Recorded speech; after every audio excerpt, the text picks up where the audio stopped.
Good morning student, welcome back to my YouTube channel commerce with Rahul sir. कैसे हैं आप लोग? I hope you are all fine. आप लोग बहुत अच्छे से होंगे and giving your best to your study. चलिए बेटा जी, अब तक अब हम शेयर कैपिटल के सारे टाइप्स क्लियर कर चुके हैं। आई होप कि अब आपको शेयर कैपिटल के टाइप्स अच्छे से समझ में आ गए होंगे कि क्या ऑथराइज कैपिटल है, क्या इशूड कैपिटल है, क्या सब्सक्राइब कैपिटल है। Subscribe and fully paid up capital and subscribe but not fully paid up capital में भी आपको डिफरेंस क्लियर हो गया होगा। अब बेटा जी, मेन इंपॉर्टेंट थिंग ये है कि एग्जाम में बैलेंस शीट भी पूछी जाती है शेयर के क्वेश्चन के साथ। जनरल एंट्री करने के साथ साथ आपसे 3 या 4 मार्क्स की बैलेंस शीट भी पूछता है। तो चलिए आज हम अपने 3-4 मार्क्स जो बैलेंस शीट के हैं उसे कंफर्म करते हैं। तो look at the white board, let's begin. तो बैलेंस शीट बेटा जी हमारी ऐसे बनती है। इसके अंदर पहला कॉलम है पर्टिकुलर्स, नोट, करंट ईयर और previous year. Current year amount यहाँ लिखेंगे, प्रीवियस ईयर की अमाउंट यहाँ लिखेंगे। बैलेंस शीट हमने लेट्स एग्जांपल ले लिया, वो XYZ लिमिटेड है कोई, एज एट 31 मार्च 2024। जो डेट दे रखी होगी एग्जाम में बेटा एक क्वेश्चन के अंदर, वही आप यहाँ लिखेंगे। तो पहला कॉलम क्या है? Particulars, note number. Note number बेटा ये फर्स्ट, सेकंड, थर्ड जो कि हम यहाँ बनाएंगे। तो आपको सबसे पहले एक फॉर्मेट ये बना लेना है। ये हर क्वेश्चन में बनेगा ही बनेगा, इसलिए आपको कुछ भी सोचना नहीं है, बस आपको ये बनाना है। सबसे पहले लिखेंगे आप equity and liabilities. Equity liability balance sheet का फॉर्मेट है अकॉर्डिंग टू कंपनी शेड्यूल 3। तो बेटा प्लीज इसको याद रखिएगा, इसको ऐसे ही आप एग्जैक्ट लिखिएगा। पहला है इक्विटी एंड लायबिलिटी, जिसके अंदर आएगा शेयर होल्डर फंड। सबसे पहले आपको शेयर होल्डर फंड हेडिंग लिखनी है, और शेयर होल्डर फंड हेडिंग के अंदर आपको हेडिंग सब हेडिंग डालनी है share capital and reserve and surplus. आप रेशियो वाला चैप्टर करेंगे तो आपको मालूम पड़ेगा कि शेयर होल्डर फंड निकालने के लिए शेयर कैपिटल, रिजर्व, सरप्लस दोनों को ऐड कर देते हैं। तो वही करना है। शेयर होल्डर फंड के अंदर आपको ए बी 2 पॉइंट डालने हैं। फर्स्ट ए पॉइंट पे लिखना है शेयर कैपिटल, दूसरे में रिजर्व एंड सरप्लस, और इसी के नीचे एसेट्स लिखनी है। और एसेट्स के अंदर करंट एसेट लिखनी है, क्योंकि हम जो शेयर इशू करते हैं तो वो पैसा हमें बेटा बैंक के थ्रू रिसीव्ड होता है। तो बैंक हमारी क्या होती है? करंट एसेट्स होती है। इसलिए एसेट्स के अंदर सब हेडिंग डालेंगे। क्या डालेंगे? Current assets. और करंट एसेट्स के अंदर हम लिखेंगे cash and cash equivalents, cash and cash equivalents, और उसके अंदर बैंक वाली अमाउंट हम यहाँ लिखेंगे। तो चलिए इसको, इसकी जो अमाउंट जो बेटा यहाँ आएगी ना, वो कहाँ से आएगी? वो नोट्स टू अकाउंट से आएगी। और नोट्स टू अकाउंट्स के भी नंबर होते हैं, तो उसकी आपको ये फॉर्मेट बनाना है। पहले तो आपको ये बैलेंस शीट का ये वाला फॉर्मेट बनाना है, उसके बाद हम बनाएंगे नोट्स टू अकाउंट। चलिए देखते हैं नोट्स टू अकाउंट कैसे बनेगा। सबसे पहले आपको क्या लिखना है? शेयर कैपिटल बेटा, और शेयर कैपिटल के नीचे लिखना है आपको ऑथराइज्ड कैपिटल। और मैंने कल आपको एग्जांपल दिया था, तो वही मैंने यहाँ लिखा है। ये कंपनी ने कितने शेयर इशू करते? 1 lakh share, 1 lakh share issue कर दे ऑफ ₹10 ईच, जो कि 10 ईच का है। मैंने यहाँ डॉट डॉट लगा दिया कि क्वेश्चन में तो शेयर की संख्या और जो 10 का भी हो सकता है शेयर, और 100 का भी हो सकता है, 50 रुपीज का भी हो सकता है। तो सिर्फ आपको बाकी सब लिखा रहने देना है, बस यहाँ पे जो amount of number of share है उसको आपको चेंज करना है। तो यहाँ पे हम लेट सपोज कर ले रहे हैं, कल वाले एग्जांपल जो लिया था हमने कि 1 लाख शेयर ऑफ ₹10 ईच। कितने हो गए बेटा जी?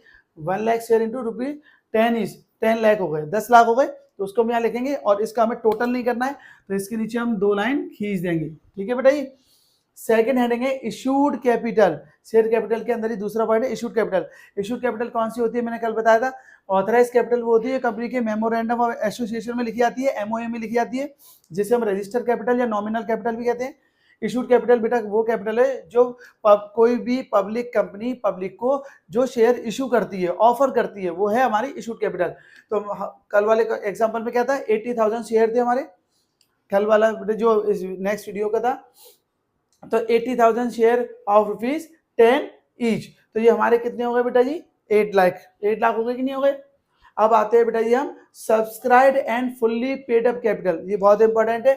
मैंने आपको डिफरेंस बताया था। सब्सक्राइब कैपिटल 2 तरह की होती है, subscribe and fully paid up capital and subscribe but not fully paid up capital. तो इसमें बेटा डिफरेंस समझिए। अगर क्वेश्चन में शेयर 10 रुपए का है और पब्लिक ने 10 रुपए ही पेड कर दिए हैं, पूरा पैसा रिसीव्ड हो गया है, तो आप ऊपर लिखेंगे। जैसे कल वाले एग्जाम में हमने क्या था? 75,000 लेट सपोज कर ले रहे हैं कि 1 लाख शेयर हम पब्लिक ने रजिस्ट्रेशन कराया, उसमें से 80,000 शेयर पब्लिक को इशू करें, 75,000 जो है पब्लिक ने क्या करा? अप्लाई करा है। मतलब कंपनी ने कितने शेयर इशू करें? 80,000, लेकिन पब्लिक ने केवल 75 की ही एप्लीकेशन दी है, यानी कि 5,000 कम का एप्लीकेशन आया है पब्लिक से। तो 75,000 10 रुपी ईच के हिसाब से कितने हो गए बेटा? 7,50,000। पर हमें इसका भी टोटल नहीं करना है, ना इशूड का करना है ना सब्सक्राइब का करना है। क्यों नहीं करना है? क्योंकि आगे है subscribe but not fully paid up capital. बेटा ये ध्यान रखिएगा, क्वेश्चन आपके में अगर विदाउट एरियर आ रहा है तो यही वाली अमाउंट का टोटल हो जाता है 75,000 इंटू 10 इज 7,50,000। लेकिन एग्जाम में एरियर वाला ही क्वेश्चन आता है, फॉर फ्यूचर वाला ही क्वेश्चन आता है, री इशू वाला क्वेश्चन आता है प्रो राटा अलॉटमेंट के साथ। इसलिए आपको याद रखना है कि subscribe but not fully paid up capital के अंदर ही आपको है ना क्या लिखने हैं, वो शेयर लिखने हैं जिनका पैसा नहीं मिला है। But not fully paid up लिखा है ना, मतलब जो पेड नहीं हुआ है। 75,000 शेयर है और रुपीज 10 ईच, कितने का है 10 का, तो 7.5 लाख हो गए 75 into 10। But only 8 called up, public ने कंपनी ने कितने मांगे, केवल 8 कॉल्ड अप। मैं आपको बता दूं बेटा, subscribe but not fully paid up के अंदर दो तरह के शेयर आते हैं। या तो कंपनी ने पूरे 10 रुपए का शेयर है तो 10 रुपए नहीं मांगे, कितने मांगे 8 रुपए। मैंने आपको बताया था, जैसे मान लीजिए शेयर है आपका 75,000 शेयर हमने इशू करे और शेयर है 10 का, लेकिन पब्लिक ने कितने मांगे 3 और 5 और 2, तो ये 2 रुपीज नहीं मांगे, तो 8 रुपए ही तो मांगे बेटा। तो जो 8 रुपए कंपनी ने मांगे वो क्या है, कॉल्ड अप, तो ये बट नॉट के अंदर ही आएगी। अगर कंपनी ने पूरे शेयर नहीं मांगे, 10 रुपीज पूरे नहीं मांगे, तो but not fully paid up capital के अंदर ही आएगी, याद रखिएगा बेटा इसको। तो और दूसरा कौन सा आते हैं बट नॉट के अंदर, एरियर वाली अकाउंट। अगर पब्लिक ने कुछ कोई शेयर होल्डर है जिसने पैसा पे नहीं किया है तो वो भी but not fully paid up capital के अंदर ही आएगी। अगर कोई शेयर होल्डर एरियर करता है, अलॉटमेंट फर्स्ट कॉल या सेकंड कॉल नहीं देता है, तो उसे हम subscribe but not fully paid up capital के अंदर ही लिखते हैं। भैया कंपनी ने पूरे पैसे नहीं मांगे, मतलब 10 का शेयर है 8 मांगे, तब भी इसे हम but not fully paid up capital के अंदर ही लिखते हैं, याद रखिएगा बेटा ये। तो 75,000 शेयर है बेटा, 10 रुपए का है, लेकिन कंपनी ने कितने मांगे 8 रुपीज, तो 75 का जब 8 में रुपीज पे इंटू करेंगे तो कितना आएगा बेटा, ये आपका 6 लाख। कितना आएगा बेटा, 6 लाख, 6 लाख।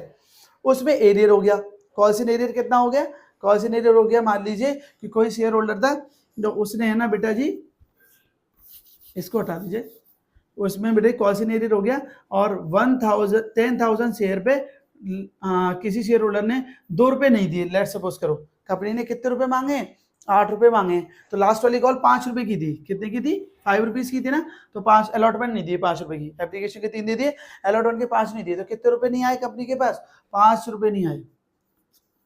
तो 5 रुपए का जब 10,000 में इंटू करेंगे तो टोटल एरियर कितना हो गया 50,000, तो कंपनी के पास बेटा कितने आए 5,50,000, ठीक है, 5,50,000 रुपए आए। तो बेटा ये याद रखिएगा कि अगर एरियर होगा तो उसे हम यहाँ पर क्या कर देंगे, माइनस कर देंगे। और आगे आप सीखेंगे फॉर फ्यूचर में, अगर फॉर फ्यूचर की अमाउंट यदि कोई कंपनी है ना फॉर फ्यूचर कर लेती है तो उसको हम यहाँ पे क्या कर देते, ऐड कर देते, तो मैं नेक्स्ट वीडियो में आपको बताऊंगा। तो ध्यान रखिएगा कि कंपनी ने अगर शेयर इशू करे, जिससे एक बार रिपीट करते हैं, ध्यान देना, कंपनी का जिन शेयर से बेटा रजिस्ट्रेशन हुआ है उसे ऑथराइज कैपिटल कहते हैं, वो यहाँ लिखी जाएगी 1 लाख शेयर इंटू 10। कंपनी ने फिर 1 लाख में से 80,000 पब्लिक को इशू करें तो वो इशूड कैपिटल हो गई 10 रुपये का। लेकिन पब्लिक ने बेटा ये फुल सब्सक्रिप्शन भी हो सकता है, मतलब 80 इशू करें तो 80 भी पब्लिक अप्लाई कर सकती है, हो सकता है ओवर सब्सक्रिप्शन हो जाए, मोस्टली क्वेश्चन में ओवर सब्सक्रिप्शन वाला ही आता है, तो ज्यादा शेयर के लिए भी अप्लाई हो सकता है। लेकिन यहाँ पर पब्लिक ने कितना अप्लाई किया, ओनली 75। कितने शेयर के लिए अप्लाई किया आपने, पब्लिक को इशू करे 80,000, लेकिन पब्लिक ने आपके कितने शेयर के लिए एप्लीकेशन दी है, कितने शेयर खरीदे हैं 75, तो हम 75 से करेंगे। अब 75 इंटू 10 करके पूरा हो जाता है 7.5, तो 7.5 लाख रुपए हमें मिल जाने चाहिए थे। भाई यहाँ 7.5 लाख रुपए नहीं मिले, क्वेश्चन मिलेंगे भी नहीं, क्वेश्चन आपको टफ आएगा बेटा फॉर फ्यूचर और इशू के साथ, इसलिए ध्यान रखिएगा आपको मेन किसके अंदर लिखना है, subscribe but not fully called up. तो कॉल्ड अप के अंदर क्या है, 10 रुपए का शेयर है लेकिन कंपनी ने कितने मांगे 8 रुपए, एक तो ये केस हो सकता है, दूसरा एरियर हो सकता है। तो मैंने दोनों केस समझा दिए कि कंपनी ने 75,000 पे 10 रुपए का लेकिन 8 रुपए ही मांगे, तो 75 इंटू 8 6 लाख, और एक शेयर होल्डर है जिसके पास कितने शेयर है बेटा 10,000 शेयर है, और अलॉटमेंट एप्लीकेशन पे 3 रुपए हैं, एप्लीकेशन पे कितने रुपए हैं 3 रुपए हैं बेटा जी, और फर्स्ट कॉल पे कितने हैं, फर्स्ट कॉल तो मांगी नहीं कंपनी ने 3 रुपए 5 रुपए और 2 रुपए, कंपनी ये तो मांग नहीं रही है, और ये उसने 5 रुपए पेड नहीं करे अलॉटमेंट के, तो वो एरियर हो गया, तो इसे माइनस कर देंगे और अमाउंट हमारे पास कितनी आएगी 5,50,000। आई होप आपको क्लियर हुआ होगा।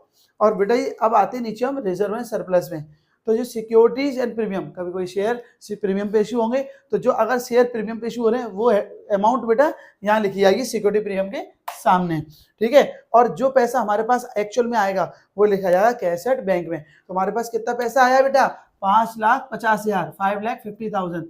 तो वही हम यहाँ पर कैश के सामने लिखेंगे 5,50,000, ठीक है। और वही 5,50,000 बेटा ही शेयर कैपिटल में लिखे जाएंगे। आई होप आपको समझ में आ गया होगा कि कौन सा पैसा लिखा जाएगा। 5,50,000 कैपिटल में लिखे जाएंगे, 5,50,000 जो हमारे पास रिसीव्ड हुए वही कैश एट बैंक में लिखे जाएंगे, और वही नीचे यहाँ पे कैश एंड कैश इक्विवेलेंट में लिखे जाएंगे।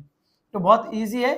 नोट्स टू अकाउंट्स में भी 2 टाइम्स लिखेंगे हम कैश एंड कैश इक्विवेलेंट, और यहाँ पे भी 2 टाइम्स लिखेंगे, ठीक है बेटा, करंट ईयर की अमाउंट में। आई होप आपको ये क्लियर हो गया होगा।